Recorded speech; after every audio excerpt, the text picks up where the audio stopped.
আর একটা নিয়ম বাংলাদেশ থেকে দূর করা লাগবে।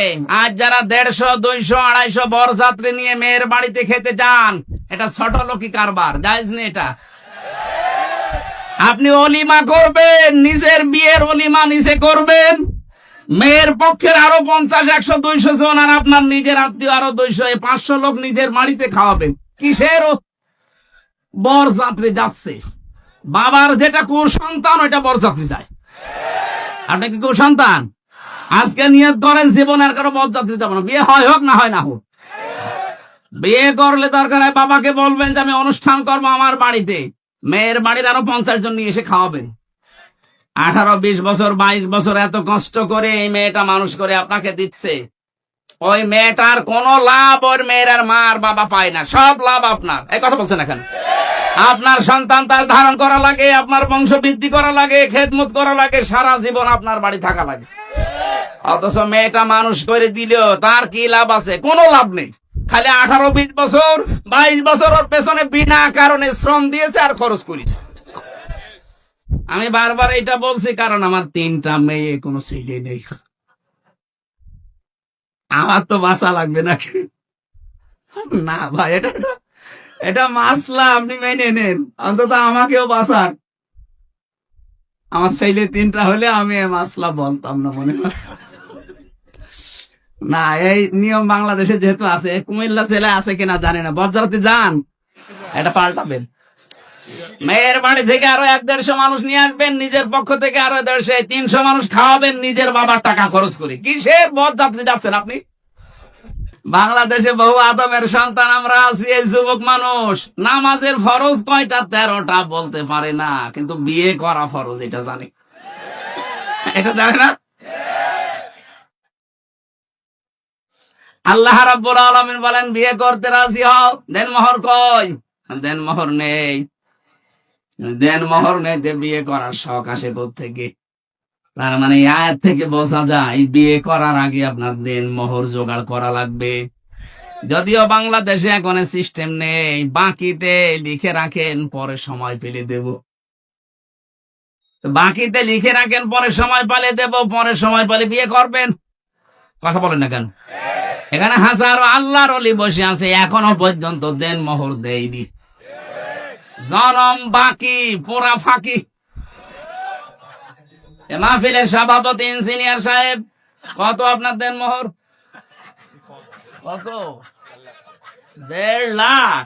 আপনি সে আমার বাবার বয়সী, এরপরেও 1.5 লাখ, আর আমি আমার 50,000। না, 1.5 লাখ অনেক বেশি করে ফিটেছে। আলহামদুলিল্লাহ দিয়েছেন। হ্যাঁ, ঠিক আছে।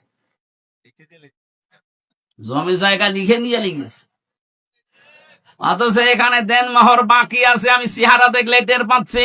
হাত তোলেন তো কাদের বাকি আছে। দেখে একবার মুসলমানে দিয়ে দেখি দেন মোহর দিতে পারো না। কুমিল্লার বদনাম হয়ে যাবে না? কে এবার এসেলাম মেয়ে বিয়ে দেবে? দেন মোহর বাকি আছে যাদের, না হাসি ঠাট্টার জন্য না, দেওয়া লাগবে। ওয়াতো হন না, উজুর হন না, ফারিদা, এটা নামাজ পড়ার মতো ফরজ। হযরত আদম বলেছিলেন, আল্লাহ আমার অর্থ নেই, আমি দেন মোহর দেব দিকে রে। আল্লাহ তাকে শিখিয়েছিলেন, আমার নবী মুহাম্মদুর রাসূলুল্লাহর উপরে 10 বার দরুদ শরীফ পড়ো। বিয়েটা হয়ে গেল, জিবরাইল নিজে কাজী হয়ে বিয়ে পড়িয়েছেন। বিয়ে শেষ করার পরে এবার আমি এই শব্দটা বলার জন্য আসলাম। আল্লাহ রাব্বুল আলামিন ডাক দিলেন আদমকে, অকুলনা ইয়া আদাম উসকুন আনতা ওয়া যাওজুকাল জান্নাতা ওয়াকুলা মিনহা রাগাদান হাইসু শি'তুমা। কয়েকটা মাসলা এখান থেকে আসবে, খুব ভালোভাবে শুনবে। আল্লাহ পাক বলেন, আদম বিয়ে হয়ে গেছে, বউ নিয়ে চলে যাও বাড়িতে। জান্নাত হযরত আদমের বাড়ি আর আমাদের বাবার বাড়ি। কথা বলেন এখানে, জান্নাত হযরত আদমের বাড়ি আর আমাদের, আরো জোরে বলেন আমাদের। কি পেলেন এখান থেকে? বিয়ে করার পরে ওয়াকুলনা ইয়া আদাম উসকুন আনতা, আপনি নিজে, ওয়া যাওজুকাল জান্নাহ, আর আপনার স্ত্রীকে। তার মানে বউ বিয়ে করার পরে ওটা নিয়ে আপনার বাবার বাড়ি যাওয়া লাগবে। অথচ কত মানুষ আরো ঘর জামাই থাকে। আপনার লজ্জা নেই? আপনার বিয়ে করে বউ বাড়ি থেকে নিয়ে যাওয়া লাগবে বাবার বাড়ি, আর আপনি নিজে সহ থেকে যাচ্ছেন ঘর জামাই? না, এই সিস্টেম পাল্টান, এটা ছোট লোকি কারবার। বউ নিয়ে বাবার বাড়ি যাবেন, যেই শেষ নেই। আল্লাহ শিক্ষা দিয়েছেন এখানে তিনটা অকুলা। যারা আরবি গ্রামার বসে জিজ্ঞাসা করেন, আল্লাহ কিন্তু আংটা অকুলা দিতে পারতেন, একবারেই দিয়ে বসন দিয়েছেন যে নিজের বাড়িতে বউ নিয়ে যাওয়ার পরে নিজে মরণের খাওয়া খাবা, এরপরে বউকে খাওয়াবা না। একবারে কোলা দিয়ে বসন কেন দিলেন? আজ বাংলাদেশে নারী পক্ষ, নারী স্বাধীনতা আন্দোলন, নারী বিপ্লব পরিষদ, নারী মুক্তি পরিষদ, 13টা সংগঠন কাজ করছে মেয়েদের অধিকার আদায়ের জন্য। অথচ আল্লাহ যে অধিকার মেয়েদের দিয়েছে, কিয়ামত পর্যন্ত পৃথিবীর কেউ এই অধিকার দিতে পারবে না। আল্লাহ পাক কি সমতা দিয়েছেন দেখেছেন? কোলা আদম নিজে খাবে, তারপরে বউ খাবে, হবে না। যেই পরিমাণ সেই মানের খাবার নিজে খাবে, ওই মানের খাবার স্ত্রীকে খাওয়ানো লাগবে। এমনকি কোন মানুষ যদি ভালোবাসা মহব্বতের নজরে নিজের স্ত্রীকে খাবার খাওয়ায়, প্রতিটা লোকমা সাদগা দেওয়ার মতো সওয়াব হয়। মানুষ খাবার খাওয়ায় নিজের বউর বাদ দিয়ে অন্যের বউকে। ও বলছে ঠিক, তার মানে ও কি করে? কুমিল্লাবাসী, আজ বাংলাদেশে যদি আয়াতটা রাষ্ট্রীয় ভাবে কায়েম থাকতো, আল্লাহর কসম, মেয়েরা যে আন্দোলন গুলো করার জন্য বিভিন্ন ফাঁদে পা দিয়ে আজ বেপরদা হয়ে চালাচ্ছে যে আমাদের অধিকার দেওয়া লাগবে, সমান অধিকার। কিসের সমান অধিকার? আল্লাহ পাক আপনাদের অধিকার আমাদের চাইতে আরো 3 গুণ বেশি দিয়েছে। কি কথা বললেন আদমকে দেওয়া কোলা? নিজে যা খাবে, নিজে যা পরবে, ওই পরিমাণে ওই মানের খাবার হওয়া লাগবে। আপনি নিজে খাচ্ছেন বিরিয়ানি, বউকে খাওয়াবেন খিচুড়ি, হবে না। ওই মানের খাবার তাকে দেওয়া লাগবে, নাই তো আপনি কিয়ামতে জালেম হয়ে উঠবেন। এই জন্য তো 2টা 3টা 4টা যাদের বউ, তারা যাতে ইনসাফ করতে না পারে, এই কারণেই তারা জাহান্নামী হয়ে যাবে। আল্লাহ 2টা 3টা 4টা বিয়ের কথা বলেছেন ঠিক, কিন্তু শেষে এসে বলেছেন যদি ইনসাফ করতে না পারো, যদি ভয় হয়, আশঙ্কা হয়, তে এক বউ নিয়ে সন্তুষ্ট থাকো। 2 নম্বরে রাকাদান হাইসো, সে তোমার বউ নিয়ে শুধু বাবার বাড়িতে, নিজের বাড়িতে নিয়ে আটক অবস্থায় রাখবা, ঘরের ভেতরে না। ওকে নিয়ে বেড়াতে যাবা, যেখানে ইচ্ছা যাবা, যা ইচ্ছা খাবা। তার মানে বউ নিয়ে বেড়াতে যাওয়া মাঝে মাঝে, এটা আদম নবীর সুন্নাত। এই নির্দেশ কার? আরো জোরে বলেন। কোনদিন নিয়ে গিয়েছেন কোন জায়গায় বেড়াতে? স্ত্রীকে সাজগোজ করার জন্য কোন স্বামী যদি অর্থ ব্যয় করে, নবীজি বলেন ওটা আল্লাহর রাস্তায় দান করার সওয়াব। মিজান সাহেব যদি ওনার স্ত্রীর জন্য প্রতি মাসে 20,000 টাকা করেও সাজগোজ করার জন্য কসমেটিক কিনে দেয়, মনে করবেন 20,000 টাকা আমি আল্লাহর রাস্তায় দান করে আসলাম। কোন স্ত্রী তার নিজের স্বামীকে নিজের দিকে আকৃষ্ট করার জন্য যদি সাজগোজ করে আয়নার সামনে বসে বসে যতক্ষণ সাজবে, নফল নামাজের সওয়াব হবে। আজ এই পারিবারিক জীবনে ছোট গুরুত্ব দেয় না মেয়েরা, এই কারণে অধিকাংশ স্বামী পরকীয়া প্রেম করে। এটা আরেকটু জোরে বলতে পারলেন না? আর একটু জোরে বলুন। তার মানে পরকীয়া প্রেম এলাকায় চলছে।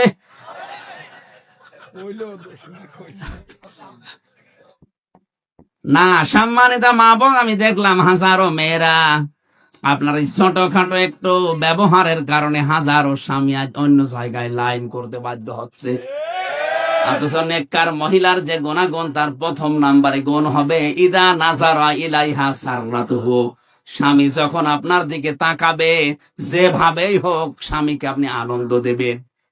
সাজগোজ করে হোক, কথাবার্তা দিয়ে হোক, ব্যবহার আচার দিয়ে হোক, দরকার হয় কাঁতো কুতো দেবেন, কি অসুবিধা নেই।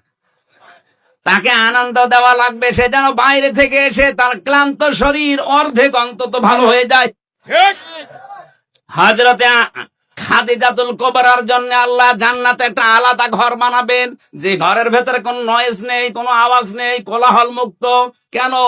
কারণ নবীজি বাইরে থেকে যখনই আসতেন, ঘরে প্রবেশ করার পর একটা শান্ত, স্বচ্ছ, নির্মল একটা নিরাপদ জায়গা তার জন্য হযরতে খাদিজা ব্যবস্থা করে রেখেছিলেন। আল্লাহ এত খুশি হয়েছেন স্বামীর প্রতি আচরণে, খাদিজার জন্য আল্লাহ নিজে একটা ঘর আলাদা বানিয়ে রাখবে, যেখানে কোনো আওয়াজ থাকবে না। আর স্বামীর জন্য নিজের ঘরটাকে যদি নয়েজ মুক্ত, আওয়াজ মুক্ত রাখতে পারেন, টেনশন মুক্ত, ওই ঘরটার জন্য জান্নাতে আপনার একটা ঘর আল্লাহ আলাদা বানিয়ে দেবেন। 2 নম্বরে কাজ হচ্ছে ইদা গাবা আনহা হাফিজাতুহু, স্বামী যখন বাইরে যাবে, নেককার স্ত্রীর গুণাবলী এইটা, সে তার নিজের ইজ্জত, তার সম্ভ্রম, স্বামীর সম্পদ, স্বামীর সন্তান, এগুলো সে হেফাজত করে রাখবে। অধিকাংশ মেয়েদের ভেতরে গুণগুলো আজ নেই। ওরা নামাজ পড়ে, রোজা রাখে, দান সাদগাও করে, হজও করে এসেছে, অথচ স্বামী বাইরে গেলে মনে হচ্ছে ও দিন পেয়েছে। এমন এমন মানুষকে মোবাইলে কথা বলে, অথচ মেয়েরা মোবাইলে কথা বলবে কোন ফোর্সে, কোন আওয়াজে, সে আওয়াজ পর্যন্ত আল্লাহ কোরআনে দিয়েছেন। সূরা আহজাব 22 নাম্বার পারা 1 নাম্বার পৃষ্ঠা 3 নাম্বার লাইনের 32 নাম্বার আয়াত। এটা তাফসীরে খাজেনের ভেতরে আছে। আল্লাহ পাক বলেন, ইয়া নিসান নবী লাস্তুন্না কা আহাদিম মিনান নিসাই ইনিত্তাকাইতুন্না ফালা তাখদা'না বিল কওলি ফায়াতমা'আল্লাযী ফী কলবিহি মারাদুন ওয়া কুলনা কাওলাম মা'রুফা। তাফসীরে খাজেন বাড়ি যে যদি দেখেন সূরা আহজাবের 32 নাম্বার আয়াত, এখানে কয়েকটা তথ্য আছে। আল্লাহ বলেন, হে নবীর স্ত্রীরা, যদিও নবীর স্ত্রীরা উম্মতের জন্য মা, উম্মতের জন্য কি, মায়ের প্রতি কেউ যত খারাপ ছেলে হোক, খারাপ ধারণা করে, বলেন বলেন, অথচ আল্লাহ সেই মায়ের নাম দিয়ে বললেন, হে নবীর স্ত্রীরা, যদি কারোর সাথে কথা বলতে হয় পর্দার আড়াল থেকে, হেজাবের বাইরে থেকে, এখন আর পর্দার আড়ালে হেজাবের বাইরে না, এখন হচ্ছে মোবাইল, ফোন, ফ্যাক্স, এই কথা বলবেন এখন। যদি আপনি মোবাইলে কারোর সাথে কথা বলতে চান, কথা বলবেন সত্য কথা, মিথ্যা কথা বলা যাবে না। অথচ আজ মোবাইলটা হয়ে গেছে মিথ্যা কথা বলার যন্ত্র।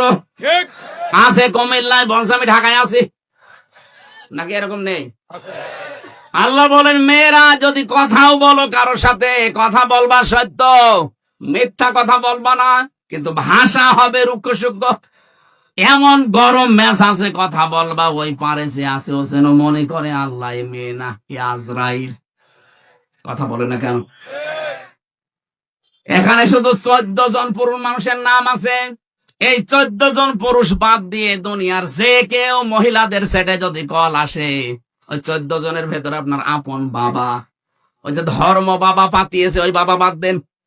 আপন বাবা, আপন ছেলে, আপন ভাই, বোনের ছেলে, আপন বোনের ছেলে, আপন বোনের মেয়ে, না আপন বোনের ছেলে, আপন ভাইয়ের ছেলে, এরকম 14 জনের তালিকা আছে তাফসিরে সূরা নিসার 21 নাম্বার আয়াত। এই 14 জন বাদ দিয়ে যদি কাবার ইমাম আব্দুর রহমান সুদাইসিও কল দেয়, আপনি কথা বলবেন সঠিক সত্য, কিন্তু ভাষা হবে রুক্ষ সূক্ষ্ম। এমন গরমে কথা বলবেন, মানুষের ভেতরে যদি শয়তান ধোকাও কিছু দেয়, ও যেন শয়তান আগে পালিয়ে যায়। আর যদি শাবনূরের কণ্ঠে দিয়ে মোলায়েম গলায় কথা বলতে আরম্ভ করেন, 1 দিন 2 দিন 5 দিন 2-3 মাস পরে দেখবেন আপনাকে নিয়ে আল্লাহর রাস্তায় চলে গেছে।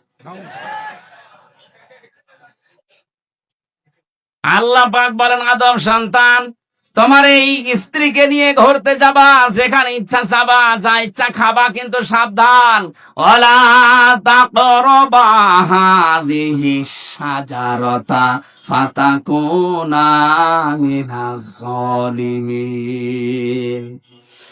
ওই গাছটার নিকটে যাবা না। এই গাছ আমরা অনেকেই মনে করি এটা গন্ধম গাছ। কি গাছ? না, শুধু গন্ধম গাছ হলে আল্লাহ কোরআনে আয়াত নাযিল করে আমাদের দিতেন না।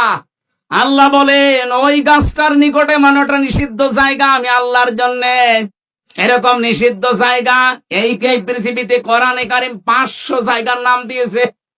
এরকম 500টা আল্লাহর নিষিদ্ধ বর্ডার আছে।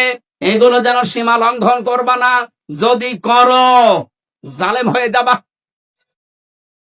হযরত আদম আলাইহিস সালাম যে জায়গায় গিয়েছিলেন, ওই জায়গায় যাওয়া তার জন্য নিষিদ্ধ ছিল। এ নিষেধ করেছিলেন কে? আরো জোরে বলেন। আপনার